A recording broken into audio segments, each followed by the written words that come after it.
ఆ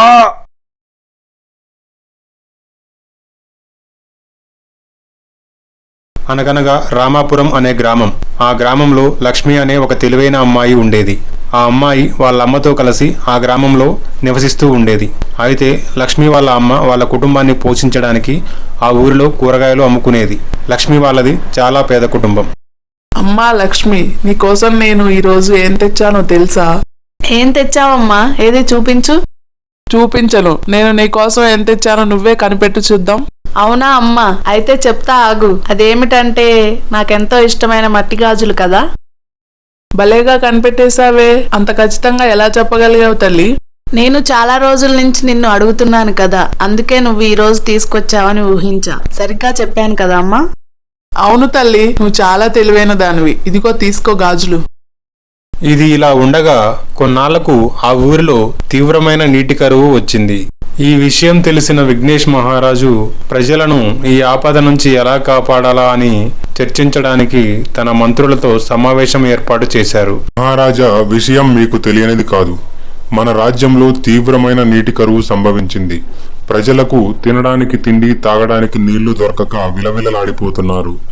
ఈ కఠిన సమయంలో ప్రజలందరికీ మీరే అండగా నిలబడి ఏదైనా పరిష్కారం చూపించాలి.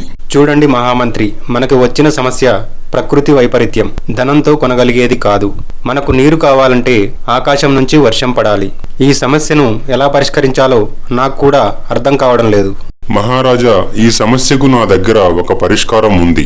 అయితే ఆ పరిష్కారం ఏంటో చెప్పండి. అది సాధ్యమైతే వెంటనే దాన్ని అమలు చేద్దాం. మన రాజ్యానికి కొంచెం దూరంలో ఒక దట్టమైన అడవి ఉంది. ఆ అడవిలో ఒక మాయాబావి ఉంది. ఆ బావిలో నీరు ఎంత తీసినా తరగదు. ఆ నీటిని మనం తీసుకురాగలిగితే మన రాజ్యంలో నీటి కరువు తీరుతుంది. మహామంత్రి, ఇంతటి క్లిష్టమైన సమయంలో చాలా విలువైన సలహా ఇచ్చావు. అయితే వెంటనే మన భటులను పంపించి ఆ మాయా కొలను నుంచి నీటిని మన రాజ్యానికి తెప్పించండి. అది మీరు అనుకున్నంత సులువు కాదు మహారాజా. ఆ మాయా కొలనులో నీరు తేవడానికి వెళ్లిన వారు ఎవరు ఇంతవరకు ప్రాణాలతో తిరిగి రాలేదు. ఏమంటున్నావు మహామంత్రి?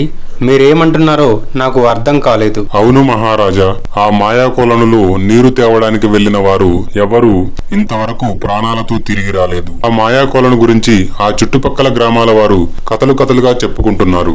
ఇంతకీ ఏమిటి అక్కడ ఉన్న ప్రమాదం? ఆ నీరు తేవడానికి వెళ్లిన వారు ఎందుకు మరణిస్తున్నారు? మహారాజా, అసలు విషయం ఏమిటంటే ఆ మాయా కొలనుకు ఒక భయంకరమైన విషసర్పం రక్షణగా ఉంది. ఆ నీటిని ఎవరైనా ముట్టుకుంటే వెంటనే ఆ విషసర్పం బయటికి వచ్చి వాళ్ళని కాటేసి చంపుతుంది. అలా ఎంతో మంది చనిపోయారు. అందుకే ఆ నీటి కొలను వైపు ఎవ్వరూ వెళ్లరు. ఈ విషయం వినడానికి చాలా హాస్యాస్పదంగా ఉంది. ఒక పాము ఇంతమందిని చంపేసిందా? వెంటనే మన రాజ్యంలో పాములు పట్టే విద్యలో బాగా నైపుణ్యం ఉన్న వాడిని తీసుకువెళ్లి ఆ పాముని పట్టి బంధించి ఆ నీటిని మన రాజ్యానికి తీసుకురండి. అలాగే మహారాజా. రాజుగారి ఆజ్ఞ మేరకు రాజభటులు ఆ పామును పట్టడానికి అడవికి బయలుదేరారు. ఆ పాముల పట్టేవాడు పుట్టలో నుంచి పామును బయటకు రప్పించడానికి నాగస్వరం ఊదడం మొదలు పెడతాడు. అలా ఊదుతుండగా కొంతసేపటికి పుట్టలో నుంచి పాము బయటకు వస్తుంది. వచ్చి కోపంగా వాడి వైపు చూస్తుంది. పాము పుట్టలో నుంచి బయటకు రాగానే ఆ పాముల పట్టేవాడు ఇంకా గట్టిగా నాగస్వరం ఊదటం మొదలు పెడతాడు. అయితే ఆ పాము కోపంతో ఆ పాముల పట్టేవాడి దగ్గరకు వస్తుంది. పాము కాటేయగానే ఆ పాముల పట్టేవాడికి ఒళ్ళంతా విషమెక్కి వెంటనే మరణిస్తాడు. మహారాజా, మీరు చెప్పిన విధంగా ఆ పాముల పట్టేవాడిని అక్కడికి తీసుకువెళ్ళాం. కానీ ఆ పాముల పట్టేవాడు కూడా ఆ పాము కాటికి బలైపోయాడు. ఆ విషయం విన్న మహారాజు ఆశ్చర్యానికి గురై ఈ సమస్యను ఎలా పరిష్కరించాలా అని ఆలోచనలో పడతాడు. లక్ష్మి వాళ్ళ అమ్మకు ఆరోగ్యం క్షీణిస్తుంది. తీరని దాహంతో మంచంలో పడుకొని బాధపడుతూ ఉంటుంది. అప్పుడు లక్ష్మి వాళ్ళ అమ్మ బాధ చూడలేక ఇంట్లో ఉన్న కుండ తీసుకుని అడవికి వెళ్లి నీళ్లు తీసుకురావడానికి బయలుదేరుతుంది. అమ్మా లక్ష్మి, నా కోసం నువ్వు నీళ్లు తీసుకురావటానికి వెళ్లి ఆపదలో పడకు. నువ్వు నీళ్ల కోసం అడవిలోకి వెళ్ళొద్దు తల్లి. నేను చెప్పేది విను. నిన్ను కూడా ఆ పాము కాటేసి చంపుతుంది. చూడమ్మా, నువ్వు దాహం తీరక ప్రాణాలు వదిలేస్తే ఆ తర్వాత నేను బతికి మాత్రం ఉపయోగం ఏముంది? నాకంటూ ఈ లోకంలో ఎవరున్నారు? ఇప్పుడు నేను ఇంట్లో ఉండి నిన్ను చంపుకోవటం కంటే ధైర్యం చేసి అడవికి వెళ్లి నీళ్లు తీసుకొచ్చి నిన్ను బతికించుకోవటమే నాకు చాలా ముఖ్యం. వాళ్ళ అమ్మ మాటలు వినకుండా లక్ష్మి అలాగే అడవికి బయలుదేరుతుంది. అలా లక్ష్మి కుండ తీసుకుని నీళ్ల కోసం అడవి మార్గంలో వెళ్తూ ఉంటుంది. ఇంతలో అటుగా వెళ్తున్న ఒక స్వామీజీ లక్ష్మిని గమనిస్తాడు. అమ్మా, ఎవరు నువ్వు? ఇది చాలా ప్రమాదకరమైన అడవి. దయచేసి లోపలకు వెళ్ళకు. ఈ అడవి లోపల మనుషులను చంపుకు తినే చాలా క్రూరమైన మృగాలు ఉన్నాయి. అంతకంటే భయంకరమైన విషసర్పం కూడా ఉంది. ఇప్పటికే ఆ పాము చాలా మందిని చంపేసింది. నువ్వు కూడా వెళ్లి దాని చేతిలో మరణిస్తావా? నువ్వు లోపలకు వెళ్ళావంటే ప్రాణాలతో తిరిగి రావు. వెంటనే వెనక్కి వెళ్ళిపో. చూడండి స్వామి, మా అమ్మ ఇంట్లో తీరని దాహంతో చావుతో పోరాడుతుంది. ఇప్పుడు నేను అడవిలోకి వెళ్లి నీళ్లు తీసుకురాకపోతే మా అమ్మ చనిపోతుంది. మా అమ్మ లేకుండా నేను బతకలేను. దయచేసి నన్ను వెళ్ళనివ్వండి. మీ అమ్మ మీద నీకున్న ప్రేమను చూస్తుంటే చాలా సంతోషంగా ఉంది. నీలాంటి ధైర్యవంతురాలైన అమ్మాయికి నాకు కూడా ఏదైనా సహాయం చేయాలని ఉంది. ఇదిగో తల్లి, ఈ మంత్రదండం తీసుకో. ఇది చాలా మహిమగల మంత్రదండం. నువ్వు ఏదైనా ఆపదలో ఉన్నప్పుడు ఈ మంత్రదండాన్ని ఉపయోగించు. ఇది నిన్ను కాపాడుతుంది. ధన్యవాదాలు స్వామీజీ. మీరు చేసిన సహాయానికి చాలా కృతజ్ఞతలు. స్వామీజీకి ధన్యవాదాలు చెప్పి మళ్ళీ అడవి మార్గంలో నడుచుకుంటూ వెళ్తూ ఉంటుంది. అలా కొంత దూరం నడుచుకుంటూ వెళ్లిన తర్వాత ఒక అందమైన నీటి కొలను కనిపిస్తుంది. అదే ఆ మాయా కొలను. ఆ పక్కనే ఒక పెద్ద పాము పుట్ట కూడా ఉంటుంది. అయితే లక్ష్మి నీటి కొలను వద్దకు వెళ్లి కుండ నిండా నీళ్లను తీసుకుని తిరిగి ఇంటికి వెళ్తూ ఉంటుంది. మొత్తానికి నీళ్లు దొరికాయి. త్వరగా ఇంటికి వెళ్లి నీళ్లు తాగించి అమ్మను కాపాడుకోవాలి. ఎవరో నీళ్లు తీసుకువెళ్తున్నట్టు అలికిడి విన్న పాము ఆ పుట్టలో నుంచి బయటకు వస్తుంది. ఇంత ధైర్యంగా మాయా కొలను దగ్గరకు వచ్చి నీళ్లు ఎవరు తీసుకువెళ్తున్నారో తెలుసుకోవాలని ఆ పాము బయలుదేరుతుంది. లక్ష్మి నీళ్లు తీసుకువెళ్లడం గమనించిన ఆ పాము లక్ష్మిని కాటేయడానికి వెనకాలే వస్తుంది. ఆగు, నీకు ఎంత ధైర్యం ఉంటే నా కొలనులో నీళ్లు తీసుకువెళ్తావు? నిన్ను ఇప్పుడే కాటేసి చంపుతాను. చూడు సర్పమా, మా అమ్మ ఇంట్లో చావుతో పోరాడుతుంది. నేను వెంటనే ఈ నీళ్లను తీసుకువెళ్లి మా అమ్మను కాపాడుకోవాలి. అడ్డు తప్పుకో. ఏంటి, నా కొలనులో నీళ్లు తీసుకొని ప్రాణాలతో ఊళ్ళోకి తిరిగి వెళ్లడమా? అది జరగని పని. నా గురించి నీకు ఎంతో మంది చెప్పే ఉంటారు. అయినా నువ్వు ధైర్యం చేసి ఇక్కడ దాకా వచ్చావంటే నువ్వు మామూలుగానే కాదు. నిన్ను కాటు వేయకుండా అస్సలు వదిలిపెట్టను. ఇంతలో వెనుక నుంచి ఇంకొక పాము వస్తుంది. అది చూసి లక్ష్మి భయంతో వణికిపోతుంది. మేము ఒక్కరం కాదు, ఇద్దరం. మా నుండి నువ్వు తప్పించుకోవడం అసాధ్యం. అప్పుడు లక్ష్మికి స్వామీజీ ఇచ్చిన మంత్రదండం గుర్తుకు వస్తుంది. వెంటనే లక్ష్మి ఆ మంత్రదండం పాము తలపై పెడుతుంది.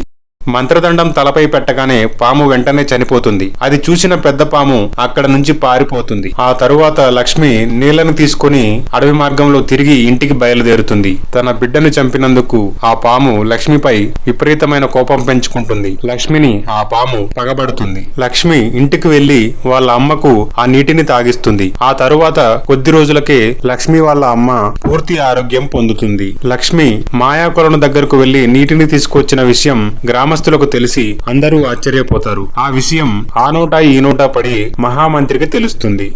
మహారాజా, ఇప్పుడే ఒక విషయం తెలిసింది. మన రాజ్యంలో లక్ష్మి అనే ఒక అమ్మాయి ఆ మాయా సర్పంను అంతం చేసి ఆ మాయా కొలను నుంచి నీటిని తీసుకుని వచ్చిందంట. చాలా ఆశ్చర్యంగా ఉంది. ఎవరు ఆ అమ్మాయి? అంత ధైర్యవంతురాలైన అమ్మాయిని నేను ఒకసారి చూడాలి. అయితే వెంటనే ఆ అమ్మాయిని మన రాజమహల్కు పిలిపించమంటారా మహారాజా? అంతటి ధైర్యవంతురాలైన అమ్మాయిని మన దగ్గరకు పిలిపించటం కాదు, మేమే స్వయంగా వెళ్లి ఆ అమ్మాయిని కలుస్తాం. దానికి ఏర్పాట్లు చెయ్యండి. అలా విఘ్నేష్ మహారాజు లక్ష్మిని కలవడానికి తానే స్వయంగా వాళ్ళ ఇంటికి వెళతాడు. ఎవరు మీరు? మీ వస్త్రధారణ చూస్తే చాలా గొప్ప వాళ్ళలా ఉన్నారు. మా ఇంటికి ఏం పని మీద వచ్చారు?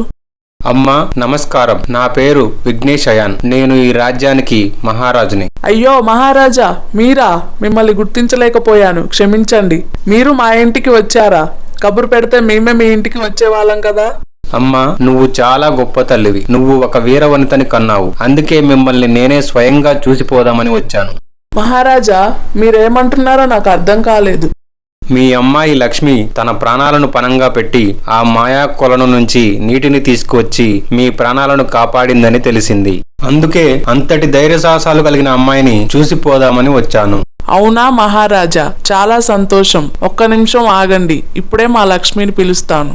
ఆ మాటలు విన్న లక్ష్మి వాళ్ళ అమ్మ సంతోషంతో లక్ష్మిని పిలుస్తుంది. వెంటనే లక్ష్మి అక్కడికి వస్తుంది. అమ్మా లక్ష్మి, నీకోసం ఎవరొచ్చారో చూడు. ఏమైందమ్మా? ఎవరు ఈయన?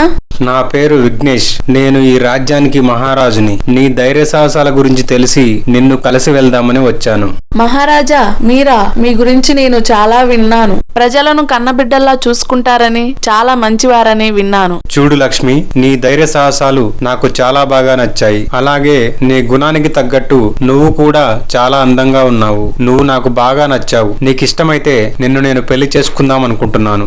మహారాజా, మీలాంటి గొప్పవారు నా గురించి తెలుసుకొని నన్ను ఇంతలా అర్థం చేసుకున్నందుకు చాలా సంతోషం. మీరు కూడా నాకు చూడగానే నచ్చేశారు. కానీ మా అమ్మకు ఇష్టమైతేనే ఈ పెళ్లి చేసుకుంటాను. అమ్మా, మీ నిర్ణయం చెప్పండి. నేను మీ అమ్మాయిని పెళ్లి చేసుకోవడం మీకు ఇష్టమేనా? ఎంత మాట అన్నారు మహారాజా. మాలాంటి పేదవారింటికి మీలాంటి మహారాజు రావటమే చాలా పెద్ద విషయం. అలాంటిది మీరు మా అమ్మాయిని పెళ్లి చేసుకుంటా అంటే ఇంకా ఏం అభ్యంతరం ఉంటుంది? మీ ఇష్టమే మా ఇష్టం. మీరిప్పుడే మా లక్ష్మిని మీతో తీసుకెళ్లిపోవచ్చు. ఆ తరువాత విఘ్నేష్ మహారాజుకి లక్ష్మీదేవికి ఘనంగా వివాహం జరుగుతుంది. ఆ వివాహం జరిగిన రోజే ఆ రాజ్యంలో భారీ వర్షం పడుతుంది. ఆ వర్షానికి ఎండిపోయిన చెరువులు, వాగులు అన్నీ నిండుతాయి. ఆ రాజ్యం అంతా పచ్చగా మారుతుంది. ప్రజలందరూ సుఖ సంతోషాలతో జీవిస్తారు. విఘ్నేష్ మహారాజు, లక్ష్మీదేవి తమ ఏకాంత మందిరంలో మాట్లాడుకుంటూ ఉంటారు. ఇంతలో ఆ విషసర్పం అక్కడికి వస్తుంది. నా బిడ్డను చంపేసి మహారాజుని పెళ్లి చేసుకుని సంతోషంగా ఉన్నావా లక్ష్మి? త్వరలోనే నువ్వు కూడా నాలాగే బాధపడేలా చేస్తాను. అప్పటి వరకు సంతోషంగా ఉండు. తరువాత ఏం జరిగిందో రెండో భాగంలో చూద్దాం. హలో ఫ్రెండ్స్, చాలా మంది వీడియో చూస్తున్నారు కానీ సబ్స్క్రైబ్ చేసుకోవడం లేదు.